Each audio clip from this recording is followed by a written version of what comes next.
welcome back, everybody.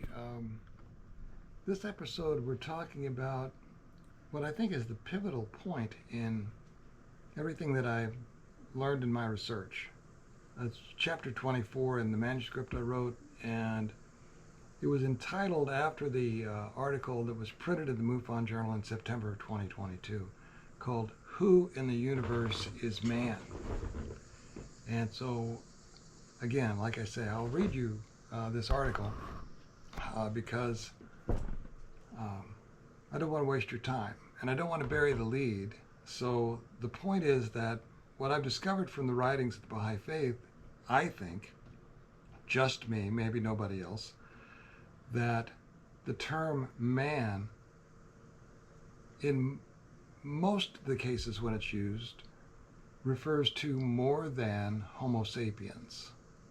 And I say that because of my experiences and possibly your experiences with intelligent beings who are not Homo sapiens.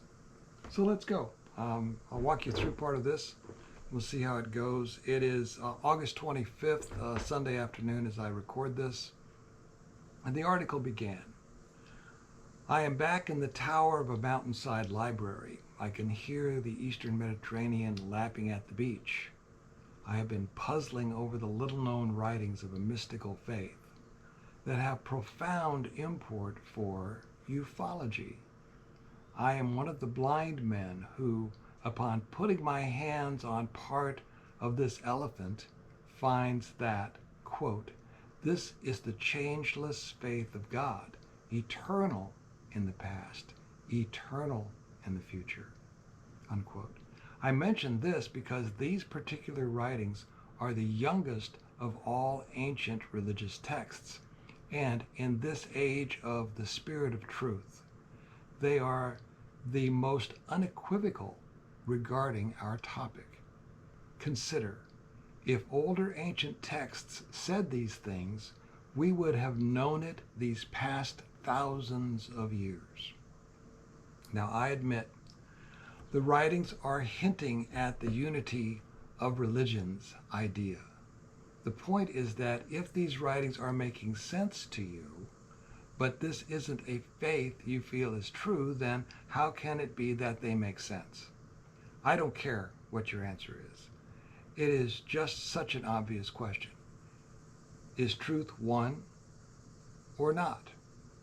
This goes well beyond the scope of my little story, but perhaps it's worth thinking about sometime. You decide for yourself. As we collectively begin to consider who are we, this question is probably going to hang around. Back to the article. I spent a few paragraphs summarizing my research. These writings have declared the existence of life beyond Earth.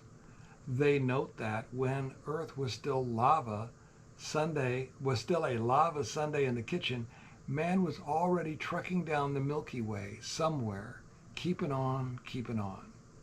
From the writings, I have postulated that ET is here to witness humanity's coming of age, a process the writings describe in detail.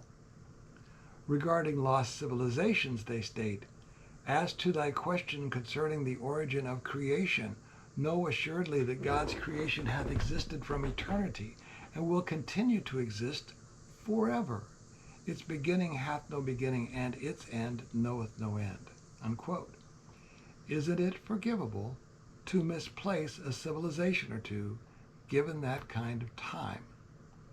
I already can't find my marbles, and it's only been 70 years.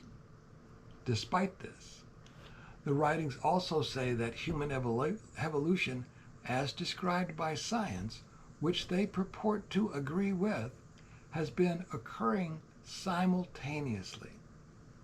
Clear as mud? Okay, now you're all caught up. The latest elephant in this parade concerns who these writings include when they refer to man. I am sure I have this elephant firmly by the tail. Let me add, quote, today the world of humanity is walking in darkness because it is out of touch with the world of God, unquote. I mention it only because experiences with Sabe, Sasquatch if you will, now coming to light indicate a being with powers beyond our own, and the question is whether humans somehow lost these, perhaps while walking in darkness. This is also what the inner vision property is alluding to in the previous chapter. That's a couple episodes ago now. So, who is man? Just us? I think not. I wrote, this is my writing, not a Baha'i quote, I retrieve a parchment the sea breeze has just blown onto an empty chair. I am nothing if not poetic. This paper read, the mystery of this phenomenon is this, and this is a quote from the Baha'i Faith, mankind has been created from one single origin. Mankind has been created from one single origin, has branched off from one family. Thus, in reality, all mankind represents one family. He has created, he being God, he has created all as one, that thus this family might live in perfect happiness and well-being, unquote. Now I'm going to stop there for a second, because if I'm right, and this is all intelligent beings are one family, the idea that this family might live in perfect happiness and well-being says that when you encounter these other creatures and they frighten you because of their appearance or their size, they should not, because the family is intended to live in perfect happiness and well-being. I think that's a tremendously important point to keep in mind if we can when we encounter these creatures. Okay, back to the article. By the way of comment, let me add that the one human family idea is more than a handful at the present time, even if it refers only to human beings. Some families have awkward Thanksgiving dinners, and all are from the same grandparents. Uniting people is tough. Given that, Ronald Reagan, all politics aside, may have hit upon something at the UN that day when he pondered about mankind uniting against a threat from outside the earth. Well, you know how we all clean the house when distant relations are visiting from out of town. Perhaps we should look at it more like that. So anyway, mankind has branched off from one family. Intriguing. This implies there are others in the family, right? We know we're an infinitely old family. We're probably old Federation credits too, and our other spaceship is a Rolls. Now, pay attention, I said in the article. Now pay attention. God's greatest gift to man is that of intellect or understanding, the power by which man acquires his knowledge of the several kingdoms of creation. Hold this thought, my words. Going on, and of various stages of existence, as well as of much which is invisible. Possessing this gift, he is able to get into touch with those kingdoms. And by this gift, he can frequently, through his scientific knowledge, reach out with prophetic vision. Intellect is, in truth, the most precious gift bestowed upon man. Man alone among created things has this wonderful power. End of quotation. So what are these kingdoms of creation? How many are there?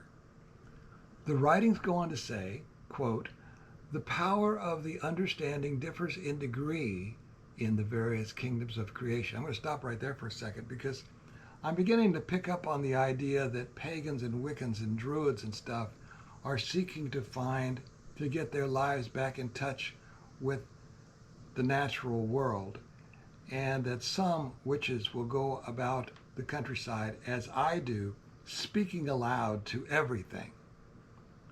Listen to what this just said.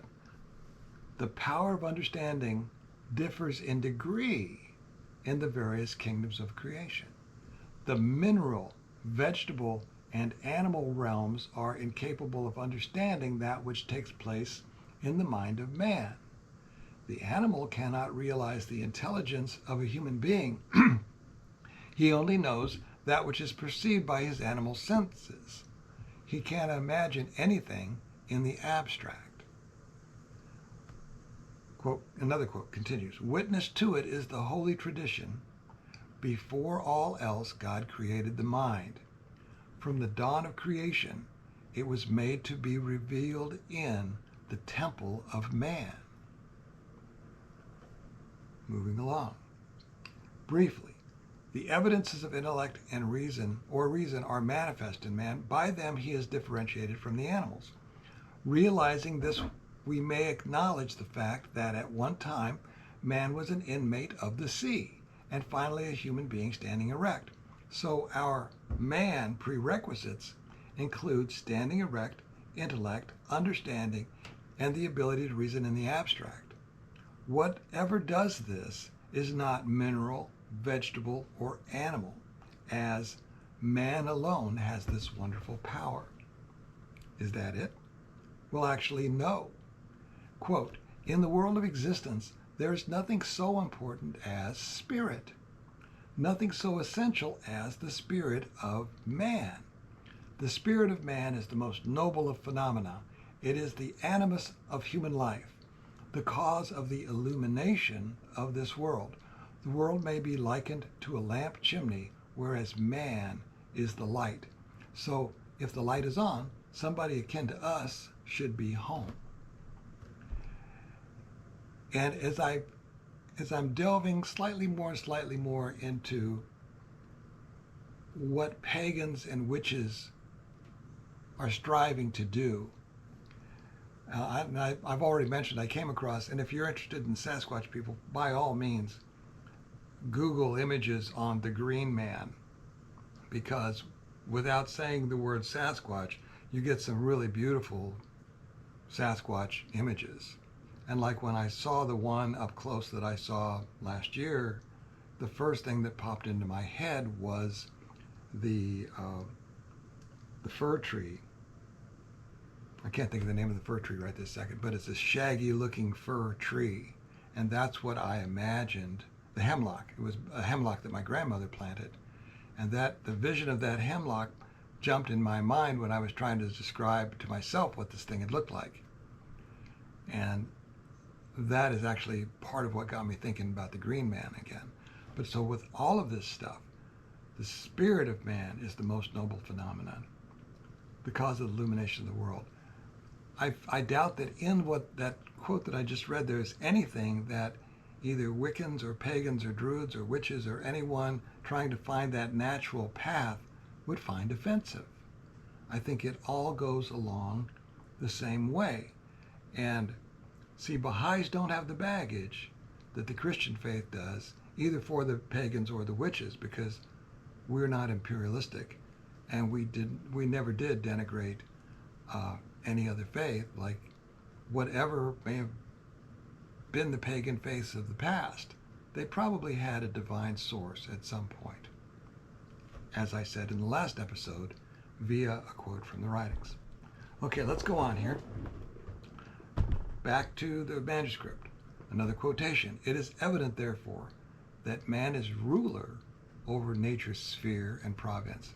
He has," and this is what the writings say, man has, "consciousness, volition, memory, intelligent power, divine attributes and virtues, of which nature is completely deprived. Therefore, man is higher and nobler by reason of the ideal and heavenly force latent and manifest in him. The reality of man is his thought, not his material body. Regarding the faculties of the mind and the human soul, these faculties are but the inherent properties of the soul, such as the power of imagination, of thought, of understanding, essential requisites of the reality of man." And so if I'm correct, and I may not be, I may be as wrong as possible, but if I'm correct, And there are only four kingdoms in physical reality, and the Sasquatch people and others out there possess the ability to reason in the abstract, then they too are part of the kingdom of mankind, and all of what I have just read has to apply to them.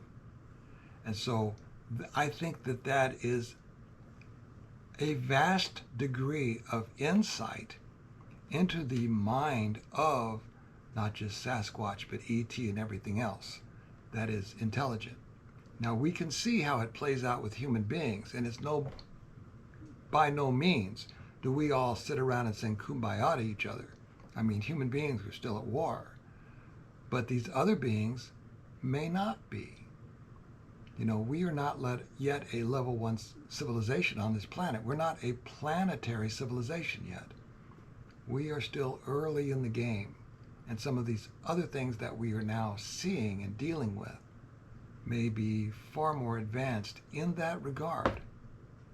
Okay, back to this, back to the manuscript. As you may have noticed, most of the foregoing are just quotations from the writings. Their explanation of the reality of mankind is insightful, wouldn't you say? I find only 4 kingdoms of creation. So strange Uncle Harry can dunk flat-footed, tips the scales at 80 stone, and sounds like John Belushi the samurai warrior when he talks. Despite this, if he can mind speak in your own language, he's family. Don't shoot. What about E.T.? Well, they got here in a spaceship, for crying out loud. Don't shoot them either. But is there more? Yes, Kimosabi. More than meets the eye, wink, wink. And another quotation. Again, there are those famed and accomplished. In the mirror of their minds, the forms of transcendent realities are reflected, and the lamp of their inner vision derives its light from the sun of universal knowledge. The proffered treasures of kings would not compare with a single drop of the waters of knowledge.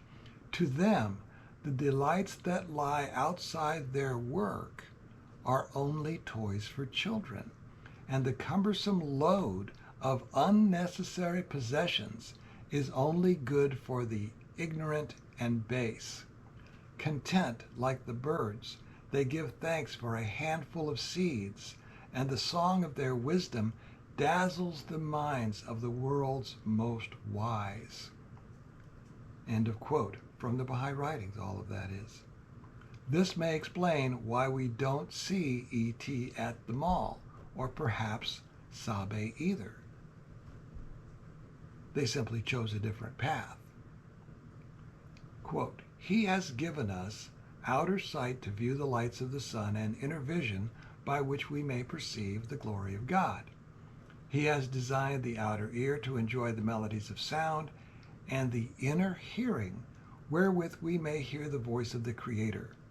Therefore we must endeavor with heart and soul in order that the veil covering the eye of inner vision may be removed, that we may discern his mysterious graces and realize that material blessings as compared with spiritual bounties are as nothing. Inner vision. Oh my gosh. Yesterday I had a thing happen. I cracked a glass, a globe for an outside light, and I was being so careful. But before I was even handed the glass to clean it up, I was already worried about breaking something. And then I was handed the glass, and some mention was made about it being fragile. So I took it to the sink, not to cut, because it could have a sharp edge. So I was being careful washing it, not to cut myself. And it's an unusual shape. As I turned it over, it caught the edge of the sink, goes clink, and it's cracked. I could have kicked myself because I'd been feeling that feeling before I even touched that thing. And so it's like in the Matrix. I don't know if I would have broken it if it hadn't been mentioned. I don't know.